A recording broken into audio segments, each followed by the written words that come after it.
नमस्कार। चिंतन मनन की इस श्रृंखला में प्रस्तुत है आज का चिंतन। जीवन एक यात्रा है।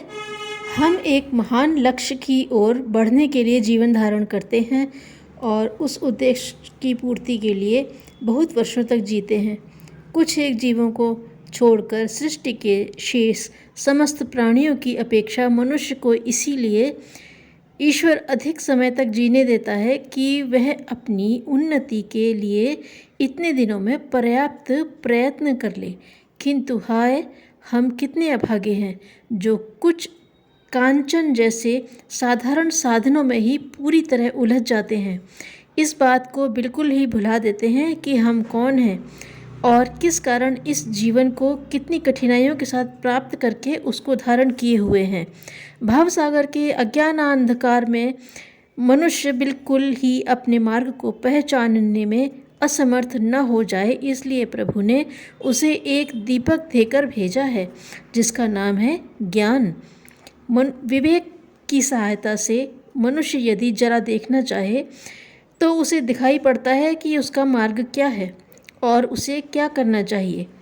संसार के महापुरुष चिल्ला चिल्ला कर हमें सचेत करते हैं कि मनुष्यों, अंधकार की ओर नहीं प्रकाश की ओर चलो। तमसो मां ज्योतिर्गमय। अज्ञान में मत भटको, ज्ञान का आश्रय पकड़ो, इसी से तुम्हारा कल्याण होगा।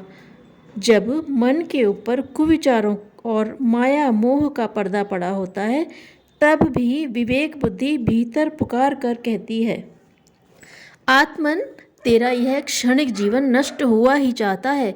जो कुछ करना हो जल्दी कर लो, फिर ऐसा अवसर हाथ न आएगा। यदि पेट ही भरना था तो अन्य योनियां भी प्राप्त थीं। प्रभु की महान अनुकंपा से प्राप्त हुए इस जीवन को यों ही नष्ट मत होने दो। कुछ करो, अन्यथा मृत्यु मुख फाड़े सामने ही खड़ी है। न जाने दूसरा दिन आए या नहीं। अंदर ही अंदर यह आवाज़ हर मनुष्य के उठती है, किंतु कितने हैं जो उस आवाज़ को साफ कानों से सुनते हैं या सुनकर उस पर ध्यान देते हैं। मनुष्य का सर्वश्रेष्ठ कर्तव्य आत्म कल्याण करना है। आत्म कल्याण का मार्ग यह है कि बुरे विचारों और कर्मों को त्यागता हुआ हृदय को पवित्र बनाए। धन्यवाद।